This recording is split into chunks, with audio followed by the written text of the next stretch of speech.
She's been out in the paddock for the last few weeks, probably 4 weeks I think now, John. 4 weeks she's been out for after having her first preparation where she went to Orange.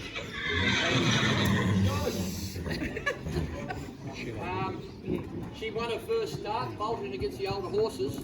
Then she ran third at Orange.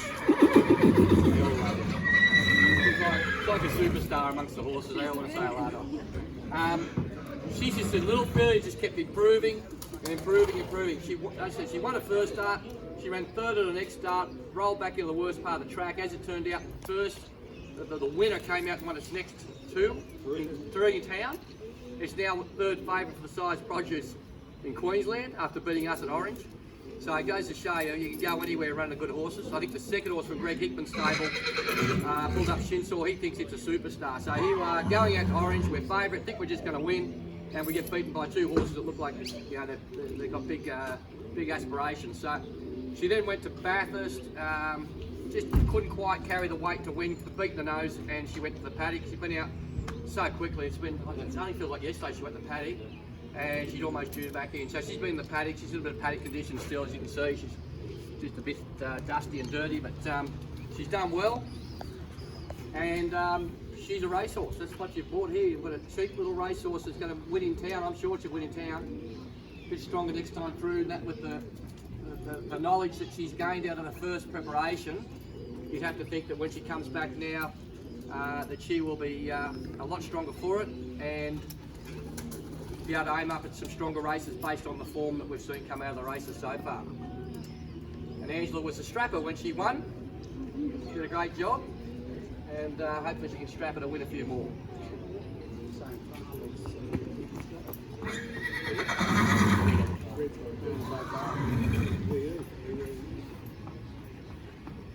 Real sprinter. You can see the definition in the hindquarter muscles. Good solid shoulders and chest. With stayers, you're looking at lankier type, like the last really big leggy horse, longer barrel, lighter muscle. Sprinters are built like you'd think a sprinter should look. Big, strong hindquarter, strong through the back legs. That's where your power comes from. She's a bit like Serena Williams, this girl. She's got a very, very strong pair of thighs on her, and not too big. So that's another thing. That you get, some horses are just too big for their own good. They get so heavy that their legs don't carry them, and you end up with little injuries. And you see some horses as a punter, you think it's going to be really good, and then all of a sudden its form drops off. It's not quite the horse you thought it was going to be as a punter. And what goes on behind the scenes, often that horse has had some little problems, might be changes in its knees. A lot of time we have, you see the size of the horse's legs compared to the size of the horse's body, what the weight they're carrying. They have problems with their knees sometimes. It's just changes, tiny little cracks in their knees or little bone chips and things like that could just change a horse's whole career. So my job as a trainer is to identify any changes that are going on with a young horse like this, for instance, before it gets to a point where I've got to make that decision or where we're going to have an operation. So if the horse is telling us at track work or the riders are saying this horse isn't right, we stop, we x-ray it, see if there's any changes coming on, which they're always with young animals and humans, we're always getting bone changes. So if that change is starting to change the horse's action, we stop and we let the horse develop.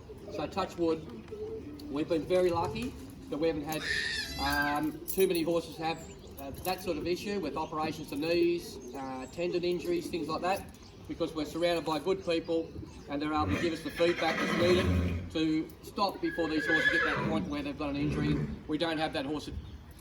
What happened to it? It was going to be a good horse, and what happened to it? You see that with the bigger stables. You see them win a good race and all of a sudden they just disappeared out of the system. They've had an injury somewhere because they're just getting through, trying to get that next horse in and get that one out, you know. So we're not a factory here. We try to get longevity into our horses so that we look after your investment. This girl's no different. She's tough and she's got everything in the right place, and that's why the boys get me to look at the yearlings after they've decided the horse they're after. I then have to sign off on what I think, whether it's going to be able to stand up to the training, whether it's got good conformation, whether it's going to be strong enough, whether it looks fast enough. And that's, so far our teamwork's been great. You know, we've been able to buy some 100% starters to winners so far. And you know, this little filly's got a pedigree.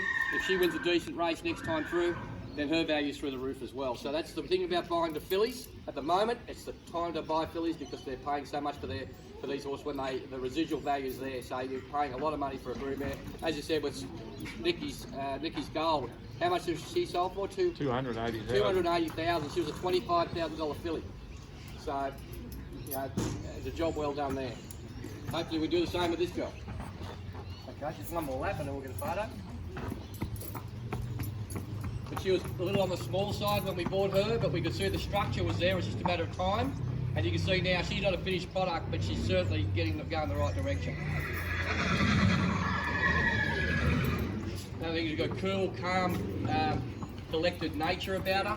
And that's another thing on race days. No good having the fastest horse in the world if it loses the plot on race day. It's all too much for it. It sweats up, it's nervous. If you watch behind the barriers in them Group 1 races, watch them good horses walk behind the gates. Nothing worries them. They're just so cool, slow resting heart rate, and they can cope with the whole pursuit, the barriers, the whole thing. Nothing worries them.